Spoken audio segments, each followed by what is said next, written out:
Today's readings confront us with a sobering truth. Even holy things can be neglected. Nehemiah returns to find spiritual compromise, Paul teaches about divine order, David cries out for justice, and Proverbs warns against indulgence.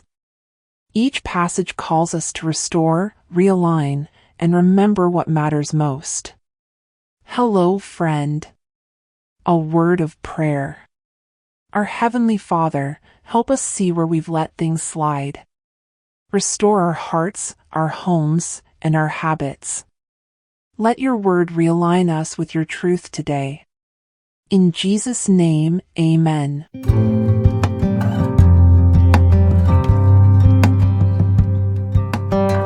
Section 1. Restoring the Sacred. Nehemiah 12 verse 27 through to Nehemiah 13 verse 31. After the joyful dedication of Jerusalem's wall, Nehemiah returns from a trip and finds troubling changes, the temple neglected, Sabbath dishonored, and foreign influence creeping in. He confronts the leaders, cleanses the temple, and reestablishes boundaries. His actions are bold, but rooted in reverence. He's not just restoring order, he's restoring worship. Why was Nehemiah so firm in correcting the people? Because sacred things had been neglected, and he knew compromise would erode their covenant. Sometimes love looks like confrontation.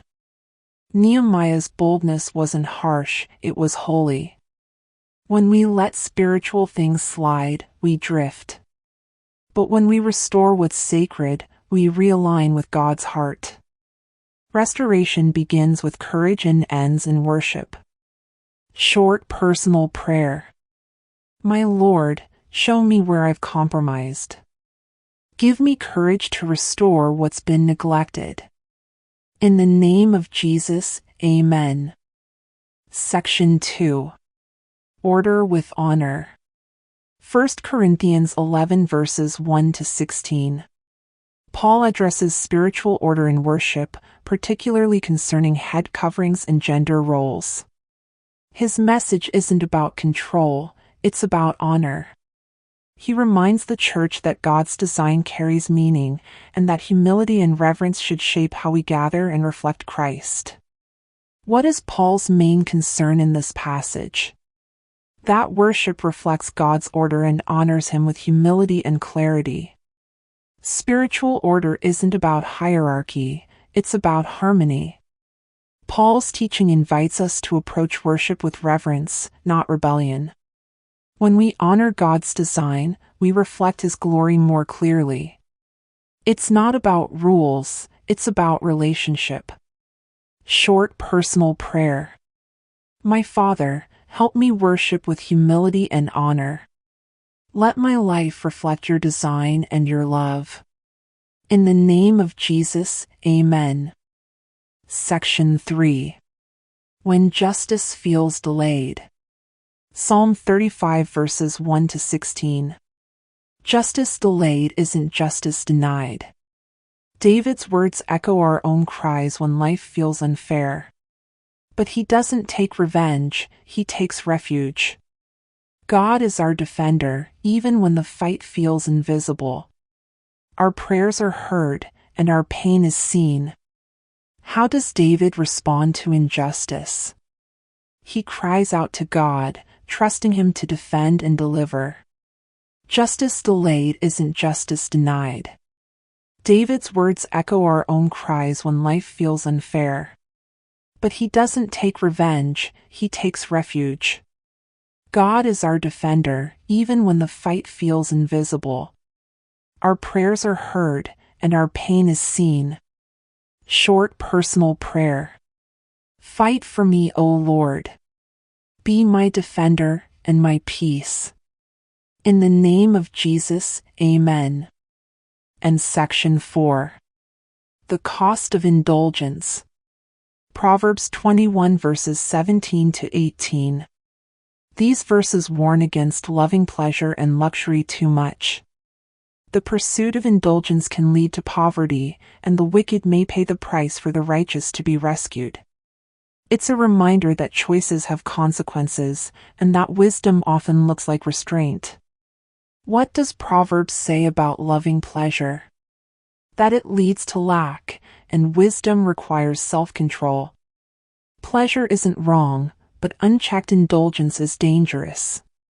God calls us to enjoy life with gratitude, not greed. When we choose restraint, we choose wisdom. And when we walk wisely, we walk securely. Short personal prayer. My Father, help me live with balance. Let me enjoy your gifts without losing sight of your wisdom. In the name of Jesus, Amen. Devotion Recap. Today's readings remind us to restore what's sacred, worship with honor, cry out for justice, and live with restraint. When we realign with God, we find peace, purpose, and protection. Today's memory verse. Psalm 35 verse 1. Contend, Lord, with those who contend with me, fight against those who fight against me. Our step of faith. Today, take one step to restore something sacred. Whether it's a neglected prayer habit, a forgotten boundary, or a moment of worship. Let restoration begin with you. To seal these revelations in our time together in God's love, let us pray as we close. Our dear Father, thank you for calling us back to what matters. Help us restore, realign, and walk wisely. Let your word shape our hearts and our habits. In the mighty name of Jesus, we pray with thanksgiving. Amen and amen. And that wraps up the devotion. Do listen to today's audio Bible reading for the full passages. Treaf family, thank you for joining today's devotion. You are part of a people who restore, who honor, and who walk in truth. Keep showing up, keep growing, you are deeply loved. Shalom.